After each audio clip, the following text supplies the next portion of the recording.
I said stop speaking that language in my house. The mother's voice sliced through the air. Not knowing the woman she was yelling at once owned the very walls around her. Amina Lawson stood on the marble porch of the Hayes mansion, her reflection caught in the glass door. Neat bun, pressed blouse, quiet eyes that had seen too much to be impressed by polished stone. The bell chimed once, soft and distant, like the sound of a life she no longer belonged to. This is true black racism stories that make you feel, think, and remember that silence is never strength. Subscribe now and tell us where you're watching from, because today's story isn't just about what happened. It's about what it awakened. The woman who opened the door looked like she'd been carved from porcelain and practiced perfection in the mirror. "You must be Amina," Victoria Hayes said, her smile stretched thin. "You're older than I expected." Amina answered with the same composure that had gotten her through 1,000 small humiliations. "Experience has its uses, ma'am." Victoria's eyes swept over her, calculating, not cruel but cautious. "The kids are upstairs. I'll give you a quick tour. It's a big house. You might get lost." "I doubt that," Amina murmured under her breath. The home smelled of lemon polish and money. Every corner whispered, "New wealth, try to look old." Amina's footsteps echoed down hallways she somehow already knew. There was something about the curve of the staircase, the creak in the second step, the faint pattern on the wallpaper beneath the white paint. It stirred something deep inside her, like déjà vu wrapped in ache. Victoria moved briskly, explaining schedules as though reading a resume aloud. "I like things structured. Breakfast at 7:30, homework after dinner. I don't like surprises. The children need stability." "Of course," Amina said softly. They reached the playroom. Toys scattered like confetti, a half-built Lego tower leaning in defiance. Amina smiled. "Children don't need perfection, Mrs. Hayes. Just kindness." Victoria looked up puzzled. "Right. Well, just make sure they don't make a mess." When Amina met the children, something inside her softened. Ella was 8, curious and shy, while Max, 6, looked at her like she was a new adventure. They clung to her instantly. Within minutes, she had them laughing, dancing, and singing a lullaby her grandmother used to hum, soft French words like silk in the air. "Bonsoir, mes petits anges," she whispered. "Good night, my little angels." The children repeated it clumsily, giggling. But from the doorway, Victoria watched with a frown. "That's cute," she said, her tone brittle. "But let's stick to English, okay? They'll get confused." Amina turned, smiling faintly. "Language never confuses, Mrs. Hayes. Only hearts do." The silence that followed was heavy. Later that evening, Amina sat at the small staff table near the kitchen, eating alone. She heard laughter from the dining room, the clinking of glasses. Victoria had told her earlier, "You don't need to serve tonight, just stay out of sight." Out of sight. The words had weight. Amina placed her fork down, her appetite gone. Her eyes drifted toward the hallway, leading to the grand staircase. The house hummed faintly, wood expanding, pipes breathing. It was alive, and she could feel its memory pressing against her skin. After the children were asleep, she walked quietly through the hall, fingertips brushing along the rail of the staircase. She knew every curve, every worn edge. She stopped midway, closing her eyes. "They changed the color," she whispered. In the faint moonlight, she could almost see another time. Her father, in a brown vest and gentle eyes, standing at the bottom of those stairs. "One day, Amina," he'd said, "this house will hold our stories." The memory made her throat tighten. Back in her small room, near the laundry, she opened a worn leather folder from her bag. Inside were papers with creased edges, yellowed photographs of the same house decades ago, and a deed stamped with the name Lawson Estate. A knock came on the door. Victoria, holding a blanket. "I noticed you didn't have one of these. It gets cold here at night." Amina accepted it, nodding politely. "Thank you." Victoria lingered, scanning the modest room. "Is everything satisfactory?" "Yes, ma'am. Everything's fine." Victoria smiled, a little too tight. "Good. I believe in giving everyone a chance, as long as they know their place." The words hit harder than a slap, but Amina only replied, "I always have, Mrs. Hayes."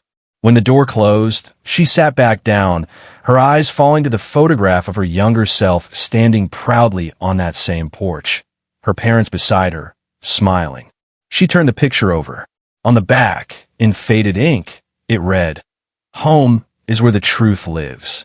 Outside, the wind brushed against the old shutters, whispering secrets the walls had never forgotten. Amina tucked the photo away, straightened her posture, and looked around the small room that used to belong to her. The house was watching her return, and though no one else could see it yet, it remembered her name. The sound of laughter filled the playroom, pure and unfiltered. Amina sat cross-legged on the rug, holding up a storybook while Ella and Max repeated after her in soft, musical tones. "Bonjour, Madame Lune," Amina said. "Bonjour, Madame Lune," Max echoed, giggling. Close enough, she thought, smiling. Their tongues tripped over the words, but their eyes glowed with curiosity. It was the same light her university students once had before everything fell apart. The French phrases became their secret game. During breakfast, Ella would whisper, "Merci, Nanny," and Amina would wink. The language gave them a small world untouched by Victoria's rules. That illusion shattered one afternoon. Victoria walked in just as Ella leaned across the table, proud and beaming. "Merci beaucoup, Mommy." The porcelain mug slipped from Victoria's hand, shattering on the marble. The sound cracked through the air like a warning. "What did you just say?" she asked. Ella blinked. "It means thank you. Nanny taught us." Victoria's voice tightened. "That's unnecessary. She's supposed to help, not teach." The room went still. Amina stood quietly, her hands folded in front of her. "They only wanted to learn something new," she said gently. "It helps their minds grow." "I don't pay you to make them little philosophers," Victoria snapped, then forced a smile for the children. "Go upstairs, darlings. Mommy needs a word with Nanny." When they were gone, Victoria's voice dropped. "I think it's best you stick to your job description. The kids are impressionable. I don't want them confused by other influences." Amina looked straight at her. "Children aren't confused by learning, Mrs. Hayes. Only by hate." For a moment, Victoria's face went pale, as though she'd been caught doing something indecent. Then she turned sharply and left the room. That night, Amina finished her chores in silence. The echo of that confrontation lingered like smoke. She felt the old ache of being told to stay in her lane, to shrink. But she couldn't. She'd already lived one lifetime doing that. When she reached her small room, she noticed something odd. The drawer where she kept her things sat slightly open. Inside, her books weren't in the same order. Someone had been there. She opened the folder that held the family papers, thankfully still intact, and exhaled. She knew exactly who'd searched through them. In the main house, Victoria poured a second glass of wine, hands trembling. Curiosity was gnawing at her like hunger. She'd glimpsed the cover of one of Amina's books, Les Miserables, and another name printed on a document, Lawson Estate. The name clung to her thoughts. She took her phone and typed, Amina Lawson, Atlanta. The screen lit up with old newspaper photos, black and white images of a smiling couple standing before a large home. Her stomach twisted. The columns, the windows, the porch, they matched this house. She scrolled further. Prominent black family loses historic property amid legal dispute. Another headline, community outrage after Lawson Estate sold below market value. The article was 20 years old, but the story burned. The Lawsons had fought the city over zoning rights and bank fraud. They'd lost everything. Victoria stared at the photo of young Amina, elegant in a tailored suit, standing with city officials. Professor Amina Lawson, linguist and cultural historian. Not maid. Not help. She shut the phone quickly, as if the truth could stain her hands. The next morning, Amina entered the kitchen to find Victoria already there, her tone brittle but too bright. "I didn't hear you come in. Could you make the kids lunch early? We have a busy day." "Of course," Amina said, but the air between them was sharp with unspoken things. Every movement felt watched. Every word carried double meaning. By midday, the children ran to her, waving flashcards they'd made. "Look, Nanny. Bonjour. Merci." Amina smiled proudly, But Victoria's voice cut through the warmth. Enough with that, please. We're not turning my kids into little Parisians. Ella frowned. But I like it. I want to be like Nanny.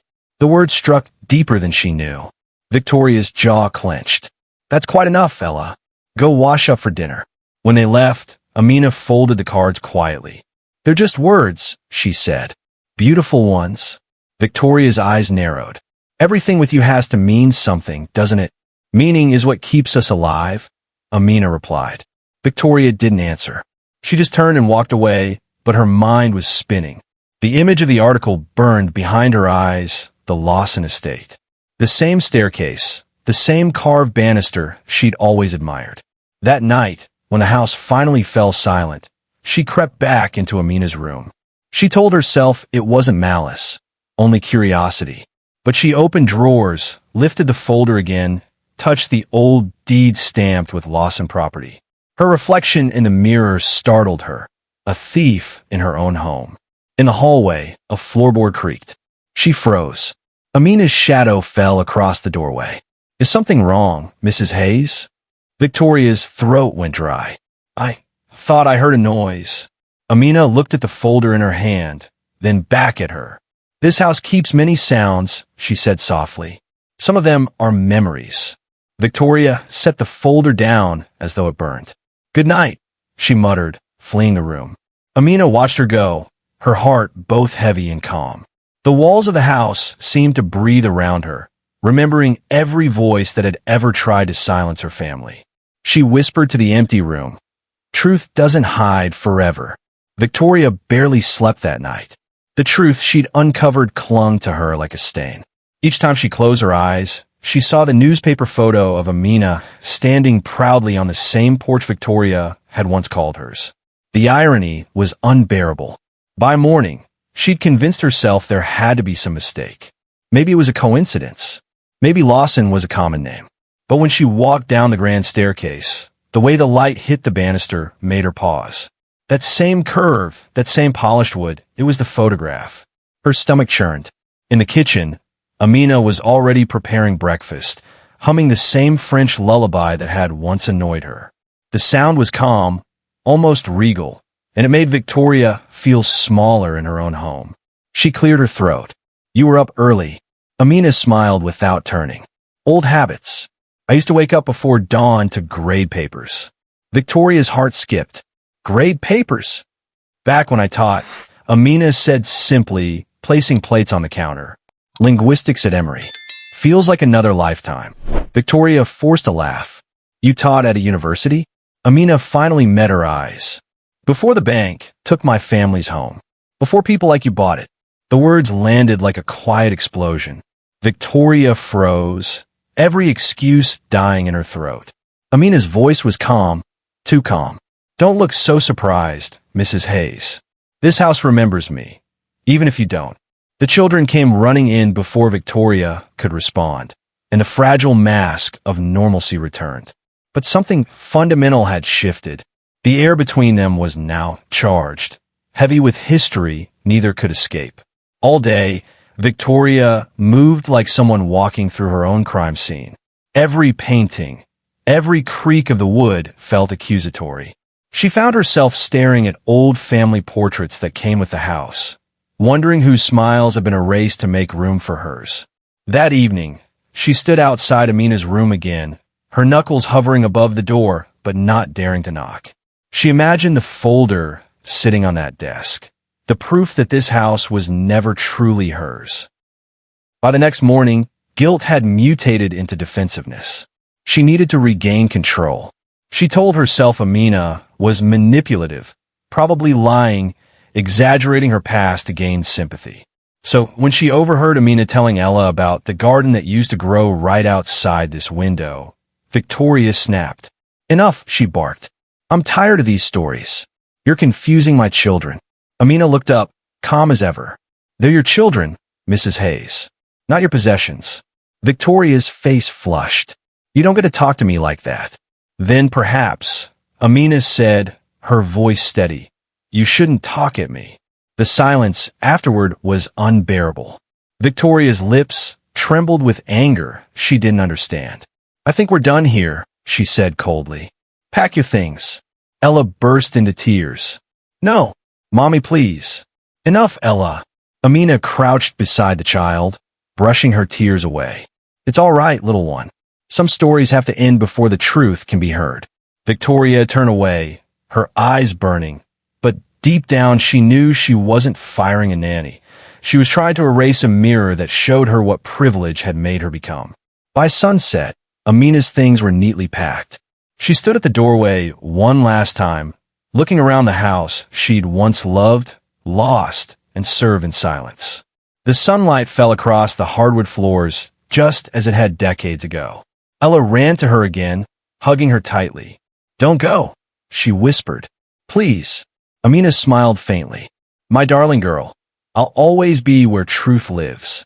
Then she turned to Victoria, her gaze neither bitter nor forgiving, just knowing. You can change the locks, Mrs. Hayes, but not the past. The door closed softly behind her, the sound echoing through the halls like a sigh of memory. That night, Victoria wandered the house, sleepless. The walls seemed louder now, the pipes groaned, the floor creaked, and somewhere deep within, she thought she heard faint laughter, as though the house itself was mocking her. Her phone buzzed with a new email from the Atlanta Heritage Foundation, annual gala, honoring legacy and land. She didn't know why she opened it, but when she saw the list of guest speakers, her heart stopped. Keynote speaker, Dr. Amina Lawson, linguist, educator, and philanthropist. Her hand trembled, wine glass slipping from her grip. Red streaked across the white carpet like a wound. For the first time, Victoria realized she hadn't fired Amina. She'd set the stage for her return. The ballroom shimmered with light, a sea of diamonds, champagne, and self-importance. Victoria Hayes stood near the edge of the crowd, her husband's hand resting lightly on her back, as if to remind her to smile. But she couldn't. Not tonight. The sign above the stage read Atlanta Heritage Foundation Gala, honoring legacy and land. The irony twisted in her chest like a knife. Smile, darling, Daniel whispered. These are our people. Her people. She looked around at the glittering faces, the same polished charm, the same careful laughter. None of them knew the truth. The house they envied her for wasn't really hers at all. The host tapped the microphone. Ladies and gentlemen, please welcome our keynote speaker, Dr. Amina Lawson. The name hit Victoria like thunder. The lights dimmed. Murmurs rippled through the crowd. And then Amina appeared. No uniform, no apron, no trace of servitude. She was radiant in a black gown that flowed like ink, her silver earrings catching the light. Her hair framed her face like a crown. She walked with quiet command, the kind that came from knowing who you are. For a moment, the room forgot to breathe. Even Daniel's jaw dropped. Victoria's pulse roared in her ears. The woman she had fired now stood center stage, a spotlight catching the calm power in her eyes. Amina smiled faintly before speaking. Good evening, she began, her voice smooth but strong. Tonight, we celebrate land, legacy, and the untold stories buried beneath them. Her words echoed through the vast hall. When I was a little girl, I lived in a house that stood not far from here. My parents built it brick by brick after generations of our family worked this land. We called it Lawson House. Victoria's stomach turned. But Amina continued. One morning, we were told our home no longer belonged to us. Legal words and loopholes replaced the roots my parents had planted. The bank called it foreclosure. My mother called it theft. A hush fell over the audience. I remember standing on the porch, watching strangers move in. They painted the walls white, replaced the floors, and called it theirs. For years, I believed that history could be rewritten with ink and money. But I was wrong. You see, a house remembers who it loved first. The crowd murmured, captivated. Amina's eyes found Victoria's across the room. For a second, the world froze, two women bound by a home and divided by history. I thought I'd never see that house again, Amina said, voice softening. But life has a strange way of circling back. Sometimes, justice doesn't come with a gavel. It comes with time and truth. Applause rippled, tentative at first, then stronger. Cameras flashed. Amina smiled gracefully, stepping back from the podium. Tonight, I stand not in bitterness, but in hope. Because healing begins where truth is spoken, and no deed, no matter how legal, can erase the roots of dignity. The crowd erupted in applause, some rising to their feet. Victoria remained frozen, every clap like a hammer pounding her chest. As the event continued, the foundation director took the stage again. We're proud to announce our new restitution initiative, restoring historically black-owned properties that were unjustly seized. Our first recognition goes to the Lawson family. The applause grew thunderous. Victoria's throat closed. Dr. Lawson's family home will be returned as part of this initiative, the director continued. A gesture of restoration and respect. Gasps, cheers, whispers. Reporters scribbled. Photographers turned toward Amina, capturing her poised smile. Victoria sank in her chair, her world tilting. Daniel leaned toward her, whispering, "Isn't that our house?" She couldn't answer. From across the room, Amina approached, gliding through the crowd like calm through chaos. When she reached their table, she didn't look triumphant, just resolute. "Mrs. Hayes," she said softly, "I didn't expect to see you here." Victoria struggled for words. You didn't tell me who you were." "You didn't ask," Amina replied gently. Daniel stood awkwardly, extending his hand. "Dr. Lawson, congratulations. That's quite an accomplishment." Amina shook it politely, her gaze never leaving Victoria. Accomplishment isn't the right word. It's reclamation. The air between them was electric. Humiliation, truth, and poetic justice colliding in silence. "I hope," Amina added quietly, "you'll take good care of the children. They have kind hearts. I'd hate for them to inherit the bitterness that built these walls." Before Victoria could respond, Amina turned and walked away, applause following her like a crown. Victoria sat trembling, the weight of every careless word she'd ever said now crashing down. She saw, in painful clarity, how she had treated a woman who deserved reverence, not pity. Reporters crowded around Amina at the exit, flashes bursting like fireworks. As she disappeared into the crowd, Victoria whispered, "She just took it all back." Daniel didn't answer. There was nothing to say. When the lights dimmed again, Victoria looked at her reflection in a champagne glass and saw not a hostess or socialite, but a woman exposed. The past had come for her, wearing a black gown and a quiet smile, and had spoken French. The next morning, the house was quiet. Not peaceful, hollow. The kind of silence that follows truth when it's too heavy to ignore. Victoria sat at the kitchen island, still wearing last night's gown. Her phone buzzed nonstop. Texts, articles, photos from the gala. Every headline screamed the same thing. Black historian reclaims ancestral home from Atlanta socialite. Her name was everywhere, but not in celebration. In exposure. She clicked one photo. Amina stood before the podium, calm, poised, radiant. In the background, Victoria's own stunned face stared out like a ghost. She closed the phone, but the truth didn't fade. It lived in the walls, in the air she breathed. Footsteps approached. Daniel entered, tie undone, his face drawn. They called from the foundation. They're finalizing the deed transfer today. Victoria's throat tightened. "So, it's really happening?" He sighed. "It's her house, Vic, legally. Historically. Morally. The evidence is solid. You saw the files. They were hers long before us." The words hit harder than any headline. She looked toward the grand staircase, the chandelier she'd chosen, the paintings she'd hung. "We bought fair and square," she whispered weakly. Daniel frowned. "Maybe, but fairness doesn't erase history. You said it yourself, heritage matters. Guess that applies to everyone." The irony stung. He left quietly, the front door closing behind him. Victoria sat alone, staring at the marble counter. It had never looked so cold. Outside, the sound of an approaching car drifted through the open window. She stood, heart pounding, and moved toward the front door. A black sedan stopped in the driveway. Amina stepped out, wearing a simple cream blouse and jeans. No glamour, no performance. Just grace. For a moment, Neither woman spoke. The wind rustled the oak trees, carrying the faint scent of magnolias from the yard. Amina broke the silence first. I came to sign the paperwork. The foundation said they'd deliver the deed. Victoria nodded, her voice trembling. It's all yours. Again, Amina's eyes softened. It was never about ownership. It's about remembrance. Victoria swallowed hard.